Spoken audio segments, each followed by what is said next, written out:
आपल्या परभणी जिल्ह्याच्या आंबेडकरी चळवळीच्या वतीने होत असलेल्या धरणे आंदोलनाचा आज 14वा दिवस आहे। जो आंबेडकरी समाजावर अन्याय अत्याचार झालेला आहे, विश्वजित भैया त्यांचं नाव घ्या, जो आंबेडकरी समाजावर अन्याय अत्याचार झालेला आहे त्या विरोधात न्याय मागण्यासाठी आपलं धरणे आंदोलन आज दिनांक 29/12/2024 14वा दिवस आपला चालू आहे। या निमित्त चंद्रपूर येथील सुचित बोधी बंतेजी उपस्थित आहेत। ते या ठिकाणी आपल्याशी संवाद साधणार आहेत। डॉक्टर बाबासाहेब आंबेडकरांचा बोलो भीम भगवान की, बोलो भीम भगवान की। परभणी या ठिकाणी संविधानाची विडंबना केलेला व्यक्ती, मनुवादी विचाराचा आणि हे जे मनुवादी सरकार आहे, मुख्यमंत्री देवेंद्र फडणवीस हा सुद्धा एक RSSचा व्यक्ती आहे।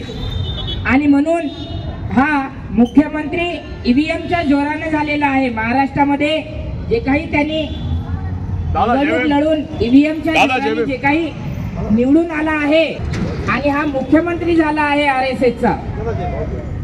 काही मशनीमध्ये बिघाड करून हा मुख्यमंत्री झालेला आहे। आणि म्हणून आंबेडकरी चळवळीला समोर नेण्यासाठी म्हणून आम्ही सर्व जिल्ह्याच्या वतीने, अख्ख्या महाराष्ट्राच्या वतीने आम्ही इथे जन आंदोलन करणार। तुम्ही आमची मागणी मान्य करायला पाहिजे। संपूर्ण समाजाच्या वतीने, बौद्ध समाजाच्या वतीने तुम्ही आमच्या मागण्या मान्य करायला पाहिजे।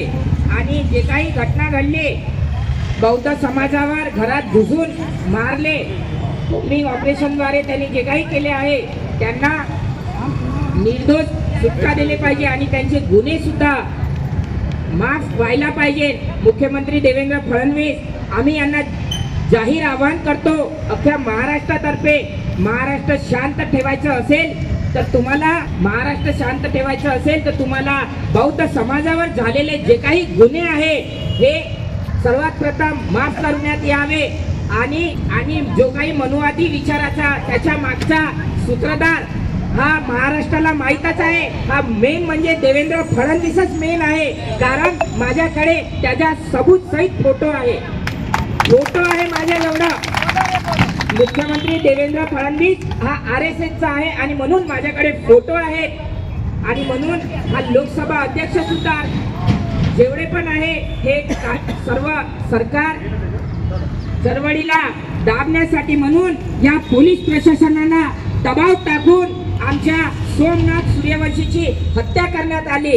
आणि म्हणून जे कोणी पोलीसवाल्यांनी दबाव टाकून कोणी पोलीस समाजाला, बौद्ध समाजाच्या मुलांना ज्या पोलिसांनी मारलं असेल त्यांनी, त्या सर्व पोलिसांनी तात्काळ बडतर्फ करण्यात यावा, त्यांची सुटका करण्यात यावी। आणि म्हणून अशी सर्व आमची बौद्ध समाजाची मागणी आहे। आणि त्यांना लवकरात लवकर सूर्यवंशी परिवाराला आणि वाकोडे परिवाराला सुद्धा लवकरात लवकर न्याय मिळवून देण्याचा प्रयत्न करावा।